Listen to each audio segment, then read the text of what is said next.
Okay, it is again my pleasure to introduce a fellow ODOTian. This is Tammy Saldivar. She is the ODOT State Railroad Liaison, and she's in the headquarters, and she's got some beautiful photographs as well. So take it away. Hello. Okay, this is new to me, so bear with me. I'm not a presenter. I'm here today to talk to you about railroads. I recognize some of you, so that's a comfortable feeling. So a little bit about me really fast. I've only been with ODOT for a year, and I came to headquarters as the utility liaison last winter in December, and then I got this rail position just a couple months ago because we kind of recombined and reshuffled some different positions. So I'll tell you what I know about railroads and hopefully answer a bunch of your questions. And if anything lingers after that, I'll be happy to answer as follow-up either after the fact or on email. You'll know where to find me, and that's all that matters. And if you have questions throughout, please just interrupt and ask questions because I'm sure everyone else has the same ones. I know I still have a lot of questions. Okay, so for starters, who's who? This is me. I'm the State Railroad and Utility Liaison. I'm at the TLC building, for those of you not familiar, and I work in the right-of-way department. So if you ever need to track me down, that's the method to go to. The goal is for me to be the single point of contact for the railroad on any project that you're working on. It makes it easier for the railroad to know who they're working with so that he or she is not trying to work with 50 of you. And it's easier for you to know that I'm taking that responsibility off of you to help with the railroad so that you can continue working on the rest of the project. We do have an internal new website for the rail program. On this website, we have offered all the training materials and information that I could put out there for you. So feel free to access at any point. You can see the PowerPoints I've worked on. I've been traveling around talking to a lot of project leaders and right-of-way personnel amongst various others, just to kind of get the word out of our new vision and what's going on at headquarters and what we're doing with the position. So definitely access that when you have time. Now, compared to the rail division, because I'm frequently asked the question, what makes you different from the rail division personnel? So they're just a whole team who oversees rail safety. And they do a lot of stuff that I don't even know, so I'm not going to speak on their behalf. They work at the Mill Creek building, they have their own website, and they handle railroad crossings. So you work with them a lot on your teams, I know. And I'll get into a little more details to where all that will fall. Basically, when it comes to the difference, and a lot of you are probably already familiar with me reaching out and asking, hey, is your project within 500 feet of a railroad? There's reasons I ask that question, and if the answer is yes, automatically get me in contact with you for the project, because chances are I will be involved at some point, and sooner is better than later, and I'll show you why. So in the rail division, back to that a moment, this is the stuff that they handle. They handle the signs and markings of the crossbucks on the pavement. They get involved if there's new sidewalks. That's part of the project. We're seeing a lot of these ADA projects coming through in the program. They're going to be part of that. Any sort of devices, a new crossing, if for some reason we're cutting a road through a railroad, they'll be part of all of that. And many of you probably already know that if you do need to talk to them and get the rail involved, not through my office, but through the rail division, they're going to want a diagnostic. I don't get very involved with those yet, although I hope to. But just keep in mind, if there is ever a rail crossing needed, it's like having a project within a project, and that's where a diagnostic comes to play. What we do with those is we go out on site, we meet with the railroad, we discuss what we want to do, and then the rail division handles that aspect. So they kind of take that away from you as well, opening you up to everything else you need to work on. I reached out to Zach Hunter, for those of you who know him, and said, hey, what is a rail diagnostic meeting? And he printed up a lot of information that I'm not going to read to you, but now I'm fully informed, and if you need me to talk to you more about it later, I'll be happy to do so. So I keep mentioning crossing orders. Crossing orders is actually a law that specifies what's to go there. It has the ability to close the crossing if necessary, be it at our choice or the railroad's choice. It can suspend operations. It can levy fines, authorize investigations, and make changes to our laws because they have a lot of authority above us, the railroad does. Again, I don't know a whole lot about all this because that's not what I deal with, but this kind of gives you an idea of what we're working with on the projects. Anything aside from that, you talk to me. So a little bit on the laws, railroad information. These are the laws you're going to work with. I have my notes here I keep forgetting to look at. Sorry. Railroads are divided into 3 classes. We got class 1, which are the big ones, BNSF and Union Pacific. You'll hear us talk about those a lot, mainly Union Pacific in the state. Class 2 is everyone else we have. Class 3 are little guys. They are short lines, and we don't have them in the state at all. They're usually owned by other railroads, and the classes are categorized based on their revenue. Just a little information on that. So the big guys, UPR and BNSF, their revenue is $250 million or more in 1991 dollars. That's when the classification system was set up, so to speak. So the class 2 ones, they are 20 million to 250 million, and then the class 3s are the little guys, like I said. Not that you're ever going to need to know that information. It's just a fun fact that I found interesting. Wikipedia has tons of information on this, let me tell you. Here's another fun fact for you. Class 1 railroads are the most efficient forms of transportation and can move 1 ton of freight almost 500 miles on 1 gallon of diesel. That's why there's so many of those around, because it's just a great mode of transportation. So this is on the rail website if you ever want to access it on your own and have a look. It shows you all of the rail lines within our state. It'll be beneficial if you want to know who's on your project, if you want to look before you talk to me. I'm assuming things change, so if you ever notice something that's incorrect because of that, somebody buys someone else, just let us know, we can update the map. But as of right now, it is current to the best of our knowledge. I keep breathing in that, I'm sorry. All right, Union Pacific is the biggest one we have here in the state, so most everything we do project related, you're gonna see us reference that, because they have the most, I don't want to say rules or restrictions, but their process is so defined that everybody follows it, or we follow it for our process, I should say. And then if we work with a railroad who's smaller and doesn't require as much stuff, we feel like we've won the lottery. Okay, so with the Union Pacific, we have the most impacts because most of the tracks belong to them. And recently, some of you may have heard in the past year, they've had major layoffs, like 1,000 people. They're just downsizing tremendously and contracting out a ton of work. So with that in mind, they're hard to get a hold of, and they're learning their own new processes with their consultants and contractors, so things are taking a lot of time. So if you can, you get coordination started as early as possible. So if you can, invite me to the kickoff meetings, scoping, whatever you need to get us on board sooner than later. So when you have rail on your project, and what I like to say is if you're standing on the project and you can see rail, call me. So the 500-foot rule will cover that area and then a little beyond, and you'll see why I have some examples to things that have recently gone wrong on that. So back to some of the disciplines when you're working with a railroad that are severely affected. Surveyors, if they need to go and survey the area for our project and happens to be on rail, they need to get rights of entry. So it's just documentation that communicates with the railroad, that gives them permission to be there because they know the rules to expect. I lost my notes here. When it comes to surveying on there, also keep in mind that they'll need a lookout. So there should always be 2 people out there, because as one person is doing their work, someone else is watching for that train. When it comes to project development, this is, I'm sure, where you're more concerned with. Funding is the big one that I put on top. So sometimes in the project, we're going to need to reimburse the railroad for various things. Right now, we have some viaduct work getting reworked on the Columbia, was it the Columbia River Highway? You know, the historic one. I'm new to Oregon, bear with me. And they have a rock slide fence up, you know, the wire system. We need to take that down so we can do our work, even though we're not doing anything more to the bridge except improving it.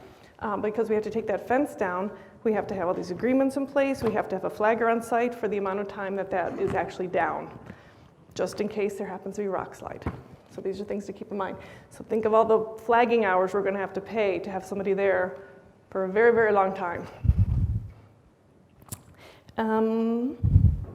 We also need to pay them to review our projects now. You've probably been hearing through the grapevine, $25,000 goes to UP just to look at our plan set. That's a general blanket rule, that's a safe assumption. I do have a matrix to show you in a few slides that shows you where they get their numbers from, because they do actually have a calculation. It's not just a number that they throw out.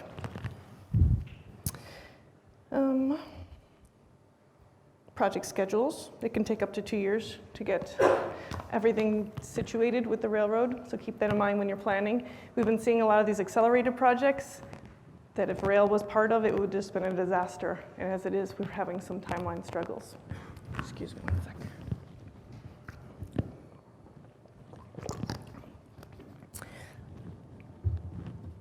The railroad also has specific standards they need to follow in design, and they want to make sure that they have good drawings to cover all that.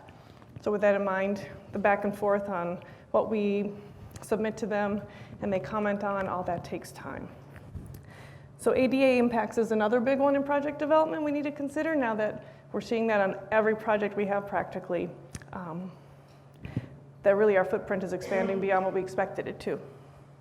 Crossing orders we've already talked about, so keep that in mind because those take time. And then the flagging requirements that I've already kind of mentioned and touched on.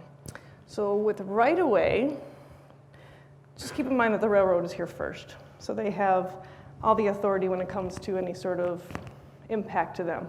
So if we want to acquire some of their real estate because we have a project, it takes a lot.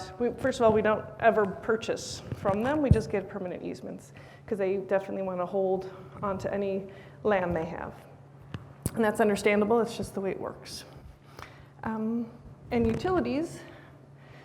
So back in the day, someone got smart and realized that the railroads have all these corridors that they can run utilities through. So they did.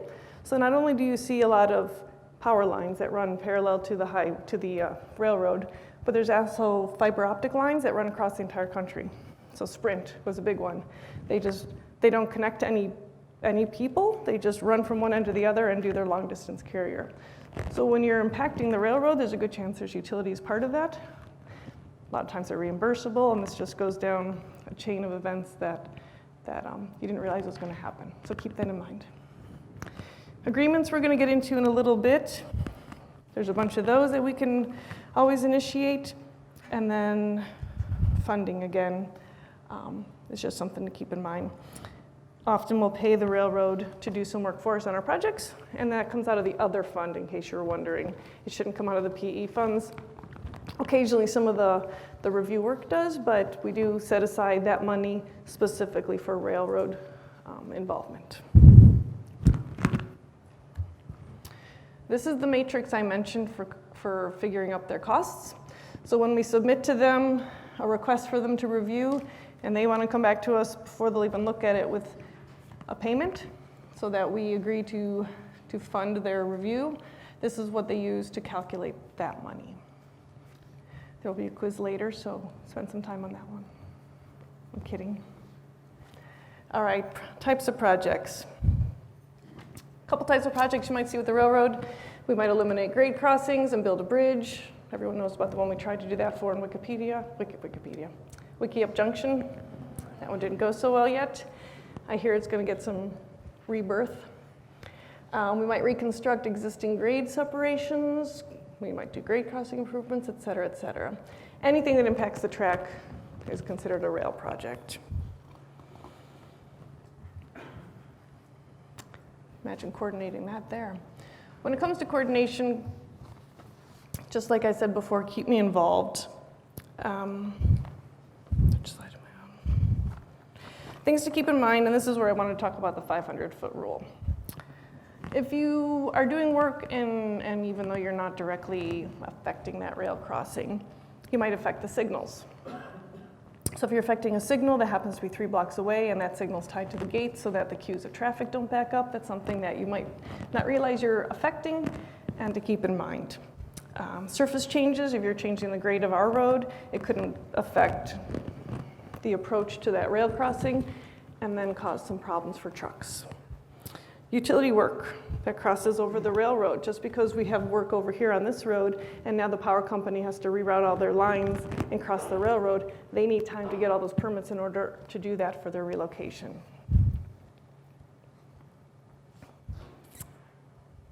Lost my spot. If ever you have an opportunity to follow the tracks, which means you have a crane on the project, or something of large nature that could potentially fall over, that's a big deal. So those are the kinds of things that the railroad looks for when they review our projects to see if you have that. Even though you say, but I'm not touching your track, and we're doing work over here, they might say, yeah, but you could fall, your equipment could fall over. Or we have some more rock scaling work, again, up in the gorge, and they're worried about us scaling rocks and falling onto the tracks. So those are the things they look for. If we work on bridges, again, if we're working on the bridge over the track, they're going to want specific agreements in place. And keep in mind, they always have the right for another track to be built.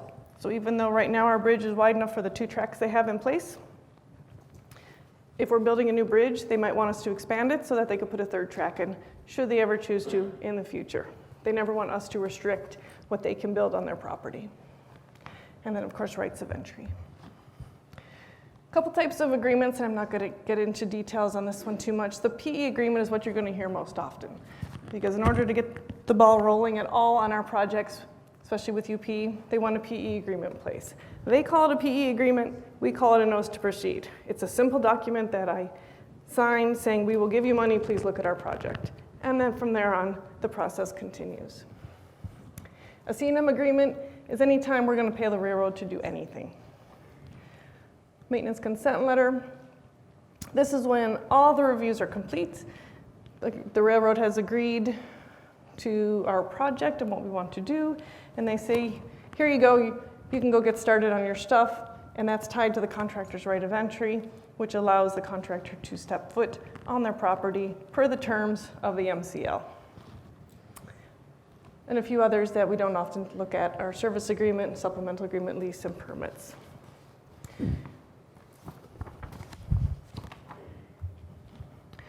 Oh, I have the second slide on this one, I forgot. Flagging agreements, you don't get into those too much, that's going to be handled through construction. But just be aware that the UP requires rail pros to handle their flagging, so that's going to require an LPIF. All the other railroads in the state, I handle those agreements, and they're an anticipated item. The flagging specs, as you see below, are listed in the 170s, 60 through 68. And here's a few examples of those. I'm not going to get into that too much for you. You can read them on your own. All right, what I need from you. Deliverables from the project teams are mainly the charter. And at the time I made the slide, I said it will include a rail question. I have since talked to Oscar to rework the charter language, and I think it's on the first sheet. However, the charter checklist is laid out. There's a spot that says, is a railroad within 500 feet? Just as a reminder to you, when you're working on the initiation of these projects, you keep in mind that you might want to call me.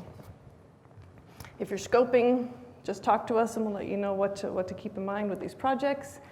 When it comes to plans, in the end, they will need a stamped final plan sheet, and I'll get more into that at another time. Just know that as we progress through the review processes, if at any point you know those railroad sheets are finalized, send them to me as stamped, and I can, oh, there's Oscar. I didn't know he was here.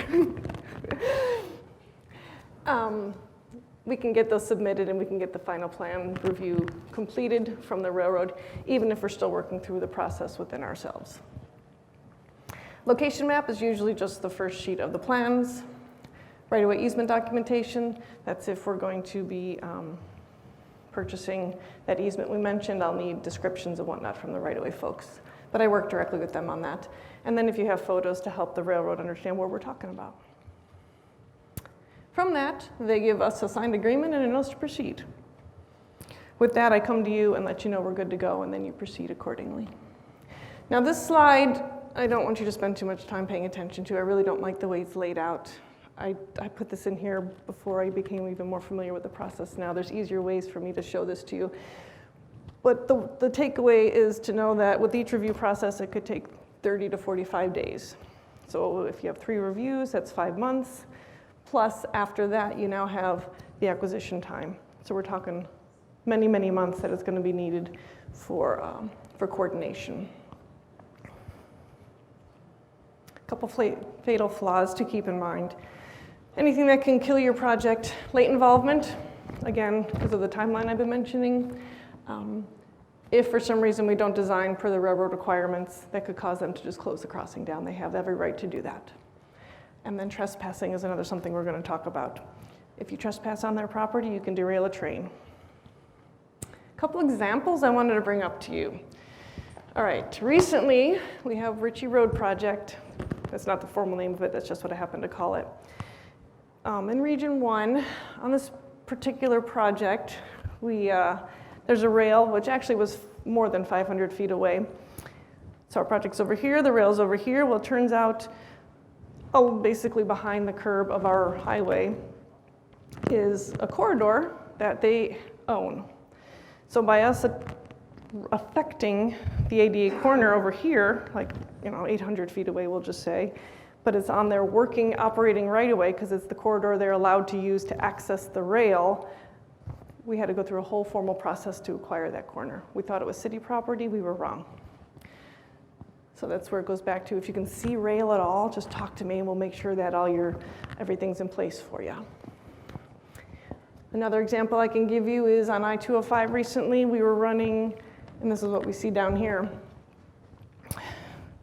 We're just putting up a VMS sign, if I remember correctly, or something of that nature. I wasn't too involved to know the details of the project, but we're putting in a wire to communicate to that facility.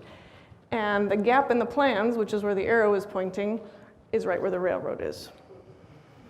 Nobody caught it because it's not on the plan set, but if you're standing on the project, you can see that there is a rail bridge. So the reason that this comes up is because we're crossing over that railroad on the bridge, and we assume we were good to go because it's our bridge, but it's not that simple. And so we had to get an official wireline crossing, basically a permit to put our stuff on our own bridge over their facility, and that took some time. Another one I have to throw at you, and this one wasn't, my experience with this particular situation was in a different state, but we had a project and the contractor wanted to cross from one side to the other to do the work on the bridge overhead. He wanted a temporary crossing in place so that they can easily maneuver without going a mile from one side to the other. No one talked to the railroad about that ahead of time. So here we are going into construction and the railroad says, no way, you're not allowed to do that. So then we had many, many meetings and negotiations to determine a lot of factors in that. A, what are they going to let them put in there? B, who's paying for that? And I'm running out of time, I see. I better pick up the pace. One last thing I want to point out is that we have a trail near Albany that we're putting in, just a walking path, and it happens to go under a railroad track on a bridge that already exists. We've spent a lot of money already developing this project, and the railroad came along and said, nope, we don't want you to do that. It's our property. The answer is no. So now we're trying to figure out how to make this happen, or did we lose all that money? So I just throw these out there as examples to reiterate why we need to get involved sooner. Okay, just a little bit of trivia for you that might be interesting. The BN and UPR runs 5,000 to 7,000 foot trains. Those are very long. Their top speeds are 79 miles per hour when they get going in those open areas. Emergency braking takes 15 seconds to charge.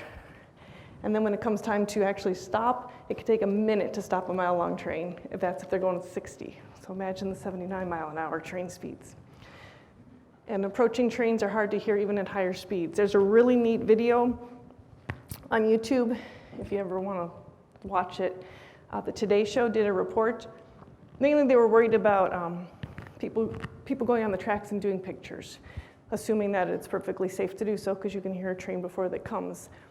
But this report showed you how that is so inaccurate, that the reporter was standing near the track and the train was approaching, and it took so long for him to say, yes, I hear the train now. It's amazing. So if you want to ever look that up, it's Today's Show. All right, just a little bit on railroad safety, and then I'm going to have to stop. Really, when it comes to accessing their property, determine why you need to be there. Coordinate with other access needs so that we don't have many different disciplines trying to go out there at different times. Coordinate with the railroad through me if you can. Obtain a right of entry. Most of that the disciplines take care of on their own, and I'm sure your role, you probably won't ever need to be stepping out on the tracks by yourself, but just know if you ever do, come see me. We'll get you the right of entry permit. In order to do that, the team leads are gonna have, or the teams will come up with one person who gets what you hear with the railroad card. So they go online, they take the test, they get their card, and then they are the lead of the team going out there, and they're responsible for everybody's safety. Important information about trespassing: it is illegal to do that. That is private property technically. There's a fine, and 1 year in jail you could be sentenced to. So keep in mind whose track it is, how close will you be, have you done everything you can to be safe. 25 feet is a general rule you want to follow when you're out there. If you're within that 25-foot area, that's when you need to have that safety card. I guess that's all I have. We have time for one quick question. Anyone have a question for Tammy? This phone number's not correct, so don't look at it. So therefore, use the WIN system to look up the number, correct? Right, Is it right? Okay, Yes. so it's correct in there. It's just somehow this got wrong. I noticed that right before I got here. Okay, but there's also email as well. Yes. Tammy, thank you so much. You're welcome. And if you have any questions for Tammy, you can write it down on the card, or you can email her, or give her a call, but go into WIN first and look up her number.